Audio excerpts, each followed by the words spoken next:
Israel लगातार Gaza में बमबारी कर रहा है। अभी तक इस हमले में 700 से ज्यादा फिलिस्तीनियों की मौत हो चुकी है और करीब 2000 से ज्यादा लोग घायल हुए हैं। वहीं हमास के हमले में इजराइल में 900 से ज्यादा लोग मारे गए हैं और हजारों की संख्या में लोग घायल भी हुए हैं। इस सब के बीच इजराइल के प्रधानमंत्री ने अपने एक संबोधन में साफ कर दिया है कि अब वो हमास का नामो निशान मिटाकर रख देंगे। दरअसल इजरायली सेना के हवाई हमलों से गाजा जल उठा है। जहां देखो वहां आसमान से रॉकेट बरस रहे हैं और इन हमलों में बड़ी बड़ी इमारतें एक झटके में मिट्टी में मिल रही हैं।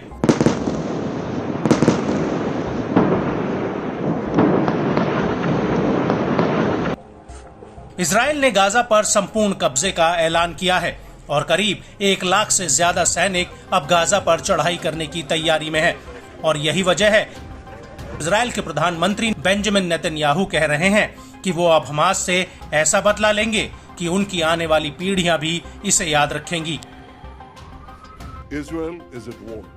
इजराइल युद्ध में है। हम ये युद्ध नहीं चाहते थे। ये हमारे ऊपर बर्बर और वहशी तरीके से थोपा गया है, लेकिन इजराइल ने ये युद्ध शुरू नहीं किया है। इजराइल इसे खत्म करेगा।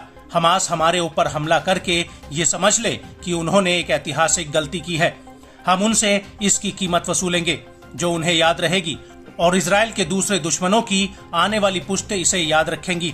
हमास ने मासूम लोगों के खिलाफ जो वहशी हमला किया है वो दिल दहला देने वाला है। जिस तरह से सभ्यता की ताकतें ISIS को हराने के लिए एकजुट हुई थी, ठीक वैसे ही हमास को हराने के लिए सभ्यता ताकतों को हमास का समर्थन करना चाहिए। मैं राष्ट्रपति जो बाइडेन के स्पष्ट समर्थन का धन्यवाद करता हूं। मैं दुनिया भर के उन तमाम नेताओं का धन्यवाद करता हूं जो आज इजराइल के साथ खड़े हैं।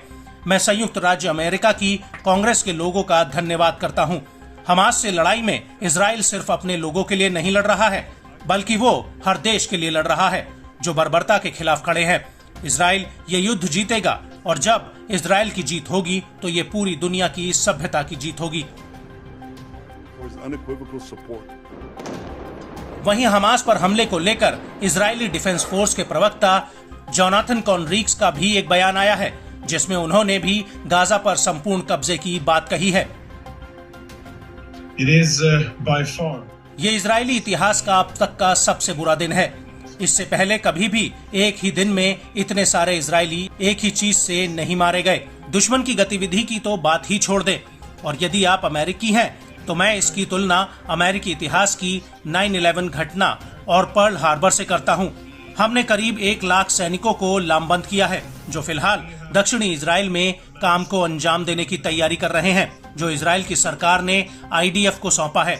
हमारा काम ये सुनिश्चित करना है कि इस युद्ध के अंत में हमास के पास कोई भी सैन्य क्षमता ना बचे जिससे इजरायली नागरिकों को खतरा हो और इसी में यह सुनिश्चित करना है कि हमास अब गाजा पर शासन ना कर पाए, क्योंकि आपने देखा होगा हालात मूलभूत रूप से 2 दिन पहले थे, आज वैसे नहीं है और इस युद्ध के अंत में गाजा बॉर्डर के आसपास परिस्थितियां काफी बदल जाएंगी जो इजरायलियों के लिए काफी बेहतर होंगी और ये फिलिस्तीनियों के लिए भी काफी बेहतर होंगी।